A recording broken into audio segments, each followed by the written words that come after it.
Those who hoped that the Negro needed to blow off steam and will now be content will have a rude awakening if the nation returns to business as usual.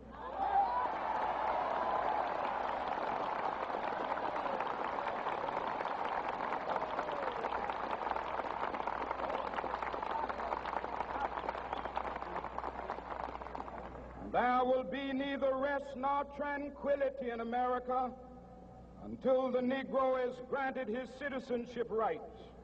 The whirlwinds of revolt will continue to shake the foundations of our nation until the bright day of justice emerges. But that is something that I must say to my people who stand on the warm threshold which leads into the palace of justice. In the process of gaining our rightful place, we must not be guilty of wrongful deeds. Let us not seek to satisfy our thirst for freedom by drinking from the cup of bitterness and hatred.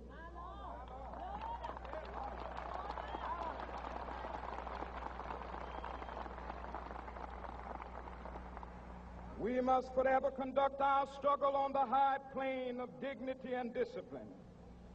We must not allow our creative protests to degenerate into physical violence.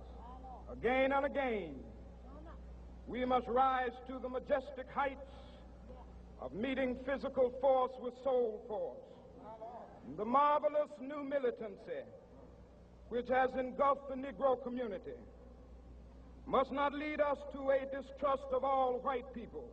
For many of our white brothers, as evidenced by their presence here today, have come to realize that their destiny is tied up with our destiny.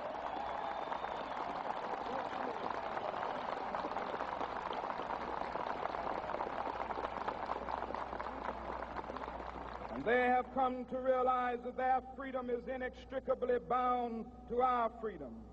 We cannot walk alone.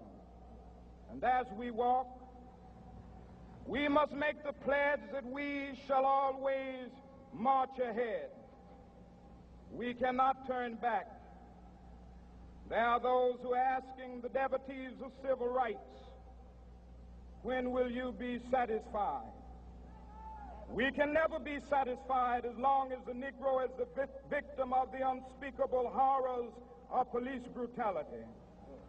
We can never be satisfied as long as our bodies, heavy with the fatigue of travel, cannot gain lodging in the motels of the highways and the hotels of the cities.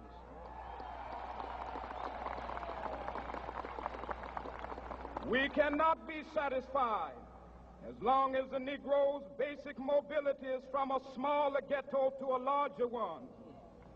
We can never be satisfied as long as our children are stripped of their selfhood and robbed of their dignity by signs stating for whites only.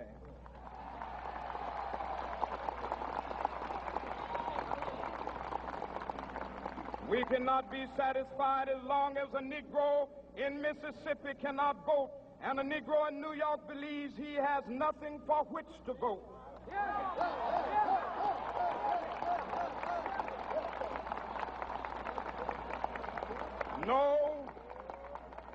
No, we are not satisfied, and we will not be satisfied until justice rolls down like waters and righteousness like a mighty stream.